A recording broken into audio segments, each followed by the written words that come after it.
হুসাইন ডাকতে বলে, নানা মরুভূমির সব ঘোড়ার লাগাম থাকে, নিয়ন্ত্রণ করার জন্য আমার ঘোড়ার কোনো লাগাম নাই, কেমনে আমি ঘোড়া নিয়ন্ত্রণ করব? আপনি দয়া করে লাগাম লাগিয়ে দেন।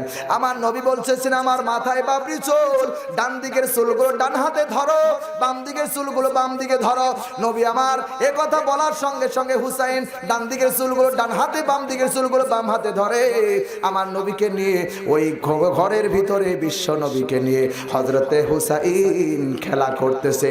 আলী সঙ্গে সঙ্গে ওই রাস্তা দিয়ে যাচ্ছিলেন, হঠাৎ করে দেখেন হযরতে হুসাইন আলীর ঘরের নবীজির সঙ্গে এমন বলতেছেন, চল ঘোড়া চল, চল ঘোড়া চল। এমন সময় আল্লাহ নবী সাহাবী আলী হুসাইনের কাণ্ড দেখে এত জোরে ধুমুক দিছে রে বাবা, হুসাইন থর থর করে কাঁপতেছে।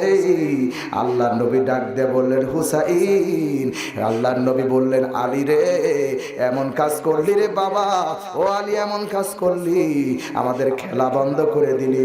নবী আমার এ কথা বলার পরে হযরত আলী ডাক দিয়ে বলতেছেন, রে আলী এমন কাজ করলি কেন? আলী বলতেছেন, হে রাসূল, মুসলমান কোনো অন্যায় কাজ দেখলে কখনো সহ্য করতে পারে না, কথা কন ঠিক কিনা?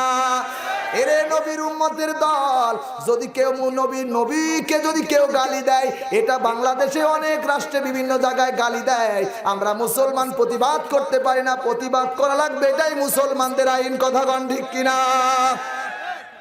আলী বলছেন, মুসলমানের নবীকে কেউ গালি দিবে, তার সাথে বেয়াদবি করবে, এটা বরদাস্ত করতে পারি না। নবী আমার ডাক দে বলে, আলী রে তুই যে ধুমুক দিয়ে খেলা বন্ধ করে দিলি, এই খেলার দর্শক কেউ ছিল না, এই খেলার গিলারিতে আমার আল্লাহ স্বয়ং দর্শক ছিল। আমার ভাইরা, আমার বন্ধুগণ, আমার বাজান রে, একটু ভালো করে কানটা লাগায় শোনো। ও বন্ধু রে, আমার আল্লাহ রব্বুল আলামিন বিশ্ব নবীকে অনেক যুগের পরে বিশ্ব নবীকে দুনিয়ার বাজারে পাঠায় দিল।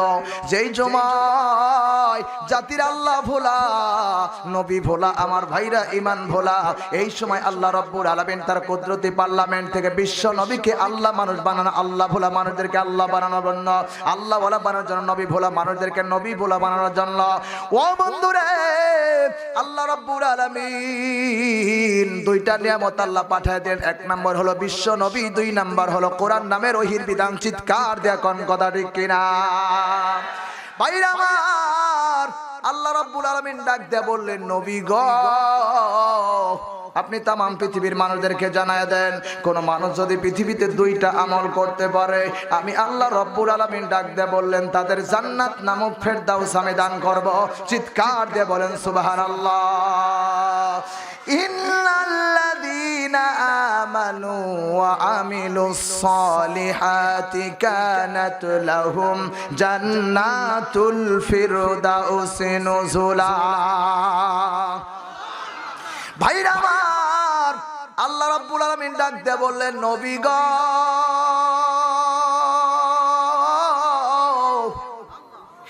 কোন মানুষ যদি দুইটা আমল করতে পারে, আমি আল্লাহ বললাম তাদেরকে জান্নাতুল ফেরদাউস দান করব। এক নাম্বার ইমানের গুণ অর্জন করতে পারে, দুই নাম্বার আমলে সলেহা করতে পারে। এই দুইটা কাজ যদি তাদের জীবনে আঞ্জাম দিতে পারে, আমি আল্লাহ রব্বুল আলামিন তাদেরকে জান্নাতুল ফেরদাউস দান করব। জোরে বলেন আল্লাহু আকবার। ও বন্ধুরা, আমল ছাড়া কিন্তু ইমান বাড়বে না, ইমানের পরে কিন্তু আমলের কথা আল্লাহ বললেন। ও বন্ধুরে, মা বোনদের জন্য আমি আজকে কোনো কথা বলি নাই। আমার ভাইরা রে, আমার নবী ডাক দিয়ে বললেন, বন্ধু গো মা বোনদেরকে আল্লাহ পৃথিবীতে নারী রূপে পৃথিবীতে পাঠিয়েছে। আমার ভাইরা, আল্লাহ রাব্বুল আলামিন নবী বলেন, কোন মেয়েরা পৃথিবীতে যতদিন বেঁচে থাকবে 10টা কাজ করতে পারবে না। 10টা কাজ করা তাদের জন্য হারাম। কয়টা বললাম? জোরে বলেন কয়টা? 10টি কাজ মহিলাদের জন্য করা হারাম। আমার নবী ডাক দিয়ে বললেন, ও মা বোনরা তোমরা কান লাগায় ভালো করে শোনো।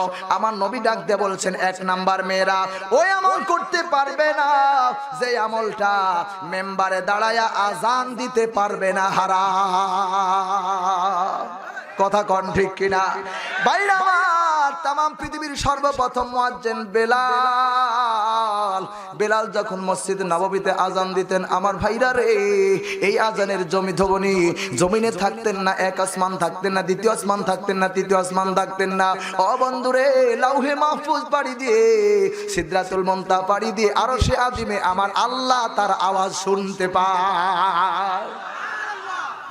ভাইরা একটু মনে কান্ডা লাগায় শোনো, ইসলামের প্রথম যুগে মুয়াজ্জিন হলো পুরুষ মানুষ। আল্লাহর নবী বললেন মেয়েরা কখনো আজান দিতে পারবে না, হারাম।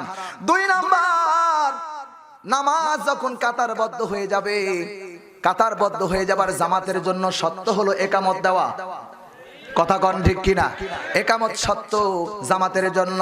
ভাইরা পুরুষরা একামত দিবে, মেয়েরা ঘরে জামাতে হোক আর যেখানে হোক না কেন ইমাম তারা একামত দিতে পারবে না। 2 নাম্বার, তাদের জন্য হারাম, তাদের জন্য হারাম। 3 নাম্বার, আমার ভাইরা রে, আল্লাহ রাব্বুল আলামিন ডাক দিয়ে বললেন নবী গো, আল্লাহ পাক বলেন 5 ওয়াক্ত নামাজের মধ্যে আরকান আহকাম 13 ফরজ। কয় ফরজ? জোরে বলেন কয় ফরজ? জোরের জায়গায় জোরে পড়া, আস্তের জায়গায় আস্তে পড়া ওয়াজিব, 14টি ওয়াজিব। আমার ভাইরা, কোন মানুষ যদি ফজরের নামাজে, ফরজ নামাজে যদি আস্তে কেরাত পড়ে, ও যদি কেউ স্মরণ না করে দেয়, ওই অবস্থায় যদি নামাজ পড়ে দোস্ত, তাহলে কিন্তু কেউ যদি সুজদা না দেয়, নামাজ কিন্তু ফাসেক হয়ে যাবে। কথা কন ঠিক কিনা? জোরের জায়গায় জোরে পড়া, আস্তের জায়গায় আস্তে পড়া হলো ওয়াজিব। ওয়াজিব তরক হলে কেউ যদি সুজদা না দেয়, নামাজ ফাসেক হয়ে যায়, নামাজ থাকে না। চিৎকার দেয়া কোন কথা ঠিক কিনা? ভাইরা আমার, নবী আমার ডাক দেয়া বললেন, ও আমার উম্মত নারীরা রে, আমি আল্লাহ নবী ডাক দেয়া বললাম মেয়েদের জন্য জোরের জায়গাও জোরেও না, আস্তের জায়গাও আস্তে নয়, কোন জায়গায় তারা জোরে কেরাত পড়তে পারবে না। ভাইরা আমার, আজ মেয়েদের কণ্ঠগুলো পর্দা, কিন্তু আজ পর্দা নাই, পর্দা আজকে জানালায়। কথা কন ঠিক কিনা? মেয়েদের কণ্ঠ পর্দা, পর্দা আজকে মসজিদের জানালায়, পর্দা আজকে আমাদের ঘরের জানালায়। ভাইরা, বর্তমান সমাজের মেয়েদের যে অবস্থা, ওরা তো উড়না ব্যবহার করার কথা তাদের বুকে, কিন্তু উড়না ব্যবহার করে বুকে কোনা, উড়না ব্যবহার করে এরকম। কথা কন ঠিক কিনা? মডেল মডেল, এই মডেল কইরা যে জাহান্নামে যাচ্ছাও একটা বার চিন্তা করলে না। ও বন্ধুরে, আমি তোমাদের কাছে ভালো করে বুঝাতে চাই, আমার নবী আমার ডাক দিয়ে বললেন, আল্লাহর কোরআন থেকে বললেন, অকরনা ফি বুয়ুতিকুন্না। আল্লাহ পাক বলছেন, মেয়েরা তোমরা সাজসজ্জা করে জাহিলিয়াতের মেয়েদের মতো বের হবে না, রূপসজ্জা করবা না, তোমরা মুসলিম নারীদের মতো পর্দায় থাকবা, সতীত্বের হেফাজত করবা। ভাইরা আমার, আজকের পর্দার বুরকা নাই, হাজারে একজন মহিলাকে পর্দার বুরকা দেখা যায়, আর বুরকা বানাইছে আজ হলো ডিজিটাল। কথা কন ঠিক কিনা? যেই বুরকা পরে সতীত্ব হেফাজত হয়, ওই বুরকা সমাজে নাই। আজকে বুরকা হলো আকর্ষণ বাড়ানোর বুরকা। আল্লাহ পাক বলছেন, যুইনা লিন-নাসি হুব্বুশ শাহাওয়াতি মিনান নিসা। আল্লাহ পাক বলছেন, নবী গো, तमाम পৃথিবীর সবচাইতে পুরুষের কাছে আকর্ষণীয় একটা জিনিস, ওইটা হলো নারী। নারী জোরে কোন ঠিক কিনা? ভাইরা, এই জন্য নবী আমার ডাকতে বললেন, ইমাম যারা মেয়েরা যারা আছে জোরে কেরাত পড়তে পারবেন, লিল্লাহি তাকবীর, লিল্লাহি তাকবীর। আল কোরআনের আলো, আল হাদিসের আলো, লিল্লাহি তাকবীর।